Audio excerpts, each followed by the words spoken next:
Hello everyone and welcome, or welcome back if it's not your first time here to the Library of Phoebe. I am Phoebe and I like to read. I like to talk about books, and here comes my cat, except he can't read.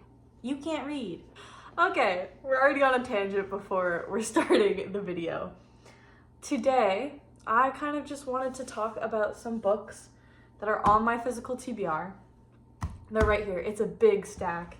Maybe I can try to pick it all up. Ooh, this big stack here of books. And each of these books is unique in that every single one of them is from a different country. And I want to diversify my reading tastes in 2025.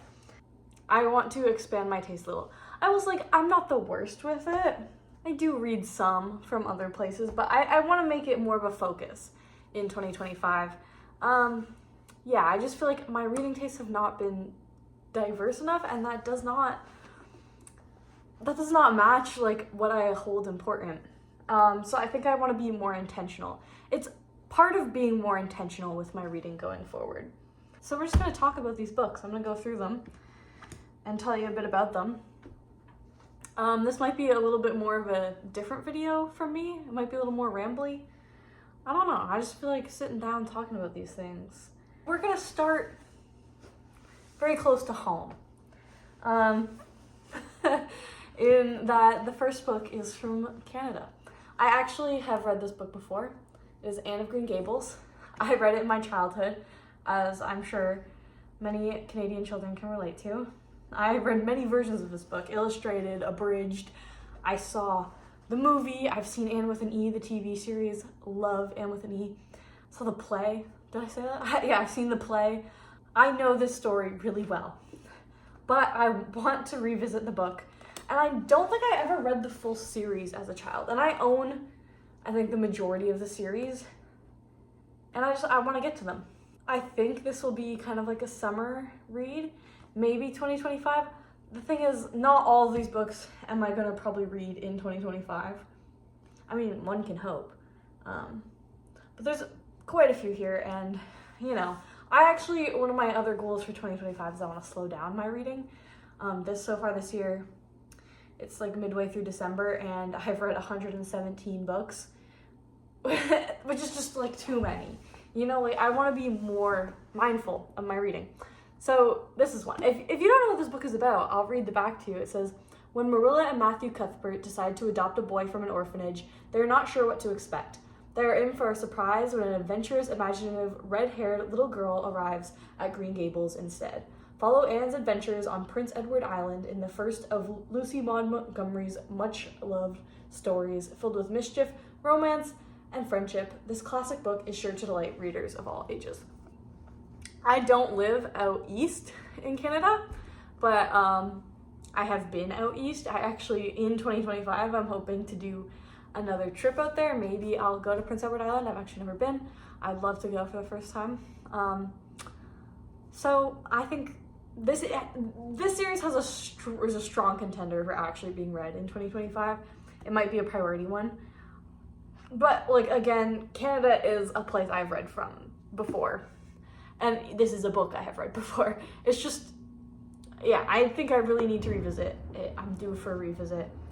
And I'm really excited. It's really a comforting story. And Anne is just, such a good character. Like, she just pulls at your heartstrings. She's annoying in the best way. She's just so lovable. So I can't wait to crack into these again sometime soon. I really hope sometime soon. I can't imagine starting these in the winter. I can imagine reading them in the winter once I've already started the series, but yeah. Well, this is probably more of like a spring, summer read. Early summer, late spring. On to the next one though. This is one I saw another booktuber talk about, and that's how I kind of found out about it. And, sorry, it smells so good. I love the smell of books. I've been like dying to read this. This one might be like a January 2025 read. And that is The Door by Magda. Szabo. I am so excited to read this. This is translated from the Hungarian by Len Ricks. I actually bought this book while I was in Montreal in August. And I've been dying to read it, but I haven't found the time yet. It sounds so good. So I'll read the back here to you. The Door is an unsettling exploration of the relationship between two very different women. Magda is a writer, educated, married to an academic, public-spirited, with an on-again, off-again relationship to Hungary's communist authorities. Emmerance is a peasant, illiterate, impassive, abrupt, seemingly ageless. She lives alone in a house that no one else may enter, not even her closest relatives. She is Magda's housekeeper, and she has taken control over Magda's household, becoming indispensable to her. And Emmerance, in her way, has become to depend on Magda. They share a kind of love, at least until Magda's long-sought success as a writer leads to a devastating revelation. And it's just, yeah, the relationship between these two women sounds so intriguing to me. It's something I really want to explore. And it's translated as well, which is something I want to focus more on. And it's in these NYRB Classics editions, which I just love these. Like, you can kind of see the NYRB right there. This is the only NYRB that I own. I have some other books that I know are published by NYRB, but not in these editions. And so I'm so excited to just crack into it. They feel like heavy for like, it's pretty thin, but it has like a substantialness to it, but it's still like mildly floppy. So I'm excited to read this. It has a good print size. And here it says 10 best books, the New York Times Book Review 2015. So this one I gotta prioritize. I think this is calling to me in January. I feel like it could be a January read. I don't know. Maybe it's just the cover, but that like cover screams January to me, where it's kind of like it's like gray and kind of desolate, and like it's when the magic of winter and snow kind of like starts fading. It's not fully faded yet because you're still like riding that New Year high, but you're like, I'm kind of starting to get over this. And February's when it's really like, you don't want to be winter anymore. But this seems like more of a January read. It's not like full February where it's like, fuck this. It's more just like January. So I really want to make this a priority. There's some other books I have on my TBR that I'm not talking about right now that are also ones I really want to read in January. They just have January vibes to me. I guess I'm a seasonal reader. It would make sense because I'm kind of a mood reader, even though I like to have my monthly TBRs that I make. I kind of mood read from there. Hungary. This might actually be the first book I read from Hungary. That would be really, I would love to open my horizons, and I've heard such phenomenal, fantastic things about this and other books by this author. So if I really like this one, maybe I can pick up the other ones. That's also something I'm trying to do. I want to read the books by the authors I have on my TBR before I buy more books from like, that seems obvious. I just have not been good at it lately. The next book is also a European one. This one is translated from the Swedish as Anxious People by Fredrik Backman. This would not be my first Fredrik Backman. I've read the entire Beartown series and adored it. I loved that so much. That series is so good. I'm honestly due for a reread. I think I read it, late 2022, early 2023, like that time period. I need to reread Beartown, but that's not what this is about. This one's about Anxious People, which is the only other Fredrik Backman I have on my physical TBR. Oh yeah, I've also read A Man Called Uwe. That one was really good too. I watched the movie, which was weirdly Americanized. Yeah, they changed the title and stuff, didn't they too? I don't know, but the book was really good too. Made me cry. I think that's the only Fredrik Backmans I've read. But I want to make this one my next one. I don't have a specific time in mind when I want to read this one, unlike the other two. Hopefully it'll be soon because it sounds really good. I will read to you what it is about. A poignant comedy about a crime that never took place, a would-be bank robber who disappears into thin air, and 8 extremely anxious strangers who find they have more in common than they ever imagined. Looking at real estate isn't usually a life or death situation, but an apartment open house becomes just that when a failed bank robber bursts in and takes a group of strangers hostage. The captives include a recently retired couple who relentlessly hunt down fixer-uppers to avoid the painful truth that they can't fix up their own marriage, a wealthy banker who has been too busy making money to care about anyone else, a young couple who are about to have their first child but can't seem to agree on anything, an 80-year-old woman who has lived long enough not to be afraid of someone waving a gun in her face, a flustered but still ready to make a deal real estate agent, and a mystery man who has locked himself in the apartment's only bathroom. Each of them carries a lifetime of grievances, hurts, secrets, and passions that are ready to boil over. None of them is entirely who they appear to be, and all of them, the bank robber included, desperately crave some sort of rescue.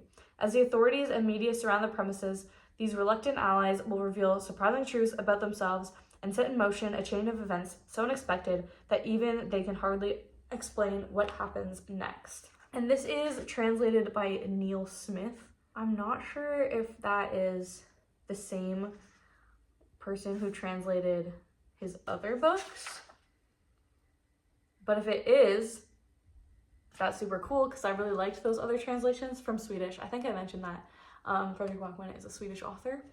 I'm really just excited to dive back into Fredrik Backman's writing style. It has like a certain quality. It's unique, and that comes through even through translation. I haven't read much Swedish authors. Maybe it might be part of that where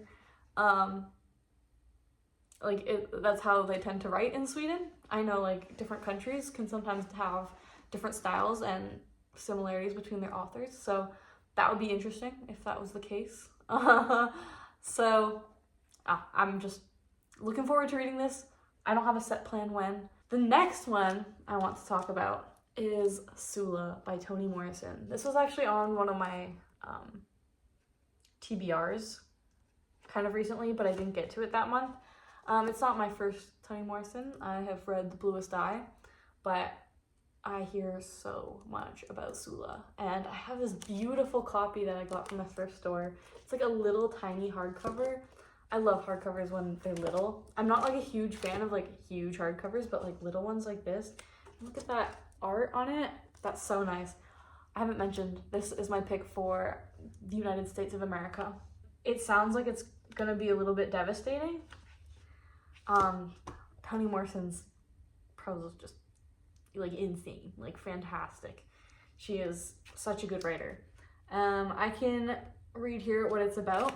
Sula, at its center, a friendship between two women, a friendship whose intensity first sustains, then injures. Sula and Nell, both black, both smart, both poor, raised in a small Ohio town, meet when they are 12, wishbone thin and dreaming of princes. Through their girlhood years, they share everything, perceptions, judgments, yearnings, secrets, even crime, until Sula gets out. Out of the bottom, the hilltop neighborhood where, beneath the sporting life of the men hanging around the place in head rags and soft felt hats, there hides a fierce resentment at failed crops, lost jobs, thieving insurance men, bug-ridden flower at the invisible lines that cannot be overstepped. Sula leaps in and roams the cities of America for 10 years, then she returns to the town, to her friend. But Nell is a wife now, settled with her man and her 3 children. She belongs. She accommodates to the bottom, where you avoid the hand of God by getting in it, by staying upright, helping out at church suppers, asking after folks, where you deal with evil by surviving it. Not Sula. As willing to feel pain as to give pain, she can never accommodate. Nell can't understand her anymore, and the others never did. Sula scares them. Mention her now, and they recall that she put her grandmother in an old folks' home, the old lady who let a train take her leg for the insurance. That a child drowned in the river years ago, that there was a plague of robins when she first returned. In a clear, dark, resonant language, Toni Morrison brilliantly evokes not only a bond between 2 lives, but the harsh, loveless, and ultimately mad world in which that bond is destroyed. The world of the bottom and its people. Through 40 years, up to the time of their bewildered realization that even more than they feared Sula, their pariah, they needed her. Sounds like it's going to be a fantastic read. I like 20th century American literature too. It's like, I know I like it. That's why I read so much of it, and that's why I want to diversify my reading taste so I don't just read so much of it. So this, I feel like, is still, because when was this published? This was more later in the 20th century, I believe, like maybe 80s. 73. So It's a little bit later in the 20th century. And I love Toni Morrison already. I've only read one of her books, but I can already say I love Toni Morrison.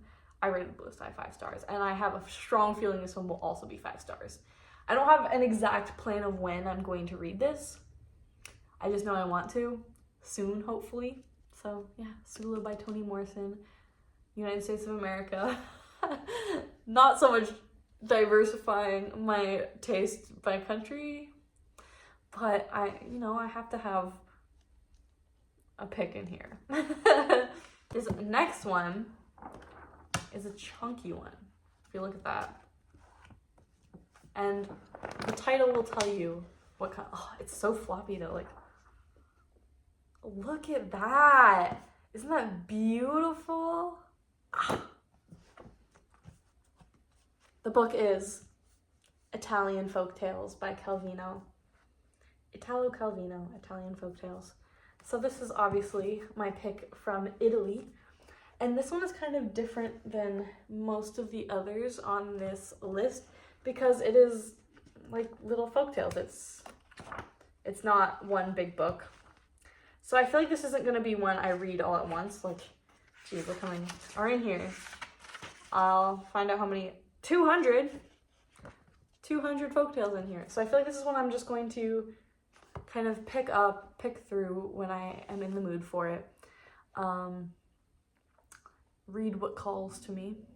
And I do like some Italian literature. So I'm excited to see like folk tales, like that's so interesting. Because some of these are very famous. Oh, and it's translated by George Martin, I want to say. Translated, I assume, from the Italian. And so here's what it says. This landmark work brings together 200 of Italy's traditional folktales, selected and wondrously retold by Italo Calvino. They lure the reader into the world where kings and peasants, saints and ogres, spouses and lovers, along with an array of extraordinary plants and animals, disport themselves against a rich background of regional customs and history. Whether the tone is humorous and earthy, playful and nonsensical, or noble and mysterious, the drama unfolds strictly according to the joyous logic of the imagination. Italian folktales vaulted Calvino into the ranks of the great folklorists like the Brothers Grimm and Hans Christian Andersen. In this cherished collection, Calvino combines a sensibility attuned to the fantastical with a singular writerly ability to capture the visions and dreams of a people. So that sounds fantastic, especially because I like Italy, but a lot of, I don't even know if you can call it Italian literature because I have mostly read stuff from when Italy was considered ancient Rome. I actually visited Italy this year, earlier, to study ancient Rome. So I would like something that's kind of bridges the gap between that ancient and that modern, because this is more modern. Italo Calvino lived 1923 to 1985. But these are traditional folktales just retold by him from what I can gather. So I feel like it will tell some aspects of Italian culture that maybe I haven't explored so much. I did read one of my favorite series that I read this year was Italian, Elena Ferrante, Neapolitan novels. I'm sure you've heard of them. Gosh, fantastic. So I'm excited to dive back into Italy and maybe get some more perspectives on it through this mythical stuff. I haven't read many folk tales, I feel like, so this will be very interesting for that. Definitely just going to be one I flick through when I feel the urge for something fantastical like this. This next one is a book I have by Kazuo Ishiguro called Klara and the Sun. I actually have another book by him on my physical TBR that I haven't read yet, The Buried Giant. I buy a lot of my books secondhand, so when I see a book that I know I want to read eventually in good condition like that, I bought this secondhand and it's in such great condition. When I see it, it's hard to resist just picking it up now so I can have it later in such good condition secondhand. I am trying to resist doing that, I know. But so this is the one I chose because it was just, I feel like the one I'm more excited about because this is about an AI. It is written in English, like originally, not translated, but Kazuo Ishiguro is, I think, still considered like Japanese literature. It says here that he was born in Japan but moved to Britain at age 5. You know, like things like where literature is from is not so set in stone. People aren't like so easily classified into different countries either. Obviously, it's complicated. But I think you could classify this as Japanese literature. At least I've heard it classified as Japanese literature a lot. So that's what I'm going to do in this video. I hope that's right. I am excited to read this. I'll read to you here what it's about. From her place in the store, Klara, an artificial friend with an outstanding observational qualities, watches carefully the behavior of those who come in to browse, and of those who pass in the street outside. She remains hopeful a customer will soon choose her, but when the possibility emerges that her circumstances may change forever, Klara is warned not to invest too much in the promises of humans. In Claire and the Sun, Kazuo Ishiguro looks at a rapidly changing modern world through the eyes of an unforgettable narrator to explore a fundamental question: what does it mean to love? Yeah, I'm interested in seeing this kind of take on AI. It's something I study a lot in school because I'm doing a media studies degree. It's kind of one of our main focuses right now because it's kind of so popular in cultural conversations. So I'm excited to see how this book handles it and kind of compare it with my own thoughts. Obviously this is fiction, but I think it can still give us some good insight into humans and human thought concerning things like artificial intelligence, and also just like the comparison of what it means to be human and like what is artificial intelligence, you know? Because I would argue, like, this is a bit of a tangent, I would argue a lot of what we call artificial intelligence right now is not intelligent. It's machine learning, but it doesn't have intelligence. What does intelligence mean? That's a complete tangent. Something I don't have time to talk about here, but I am excited to read this.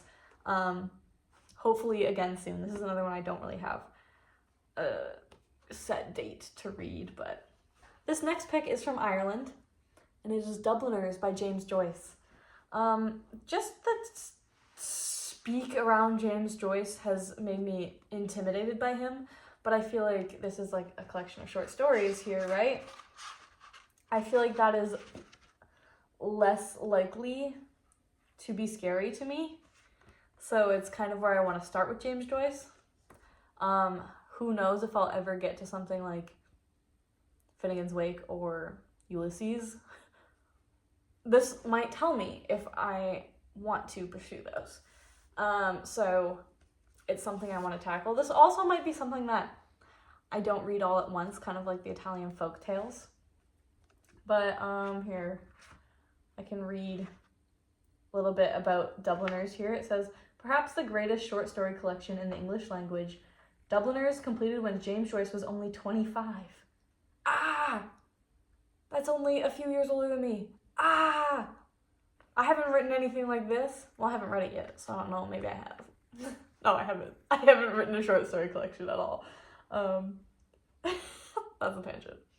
Dubliners, completed when James Joyce was only 25 and first published in 1914, is a vivid and unflinching portrait of dear, dirty Dublin at the turn of the 20th century.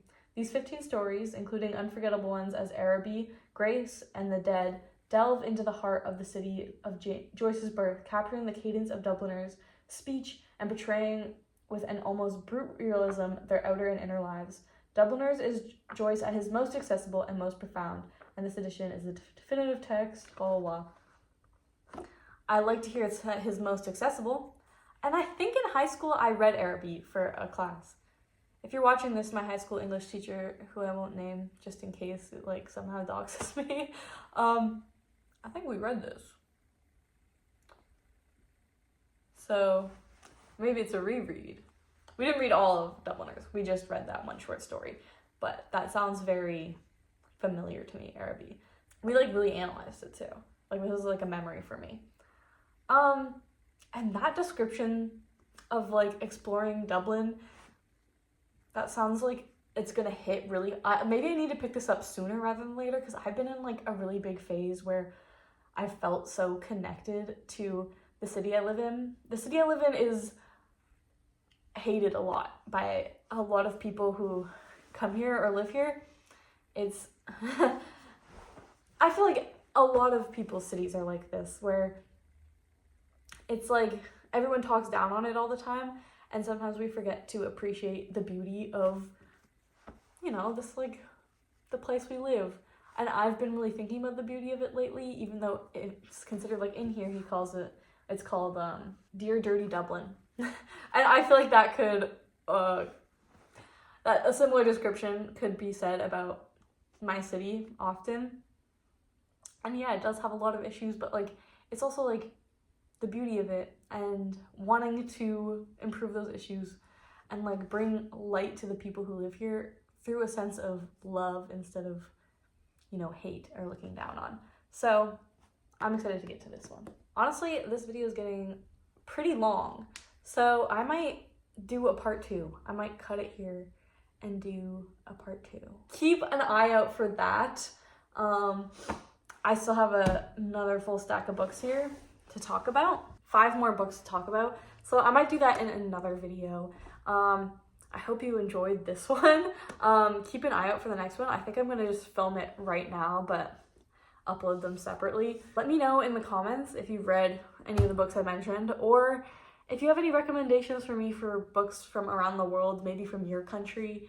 Tell me what your favorite book written in your country is, and I'll look into it. I don't know, like I love getting recommendations. Thank you so much for watching. Like, subscribe to see the next part. It's coming soon, I promise. And thank you for watching The Library of Phoebe.